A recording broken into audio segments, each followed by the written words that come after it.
स्वरूपं चिदानन्दकन्दं जगत्सम्भवस्थानसंहारहेतुं स्वभक्तेच्छया मानुषं दर्शयन्तं नमामीश्वरं सद्गुरुं साईनाथं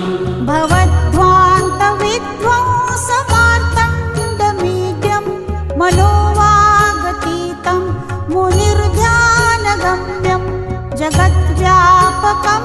निर्मलं निर्गुणं त्वां नमामीश्वरं सद्गुरुं साईनाथं भवाम्भोधिमग्नार्दितानां जनानां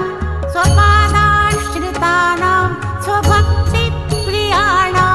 समुद्धारणार्थं कलौ सम्भवन्तं